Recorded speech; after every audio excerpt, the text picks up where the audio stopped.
আছে কিনা সেটি পরীক্ষা নিরীক্ষা করার দরকার আছে এবং রাডার কানেক্টিভিটি সেটি কতটা সচল আছে, বেতার কানেক্টিভিটি কতটা সচল আছে, অন্যান্য বিমানবন্দরের সাথে তার ওটিসি সেটি কাজ করছে কিনা, সেগুলো সব কিছু বিষয়ে একসাথে সমন্বয় করে একটি বিমানকে উড্ডয়নের ব্যবস্থা করা হয় এবং যতক্ষণ পর্যন্ত চূড়ান্ত নিরাপদ একটি অবস্থা তৈরি না হয় ততক্ষণ পর্যন্ত বিমান উড্ডয়ন এবং অবতরণ সেটি করা আন্তর্জাতিক আইনগতভাবে নিষিদ্ধ।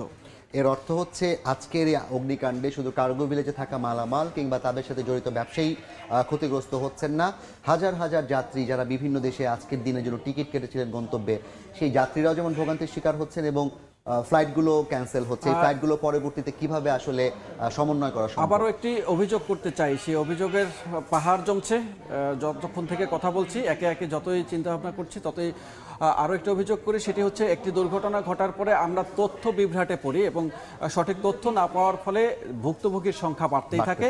এবং আজকেও যারা কিছুক্ষণ আগে আমাদের এক সহকর্মী তিনি 5 নম্বর গেটের সামনে থেকে সরাসরি খবরটি দেখাচ্ছিলেন এবং তারা জানেন না যে এই বিমানবন্দর কখন সচল হবেন। আজকে এখনো পর্যন্ত কোন কোন ফ্লাইটটি সেটি বন্ধ রাখা হয়েছে এবং আদৌ সেগুলো ছাড়া হবে কিনা, তাদেরকে কোথায় রাখা হবে সে বিষয় নিয়ে তারা এখনো পর্যন্ত বিস্তারিত কিছুই জানেন না।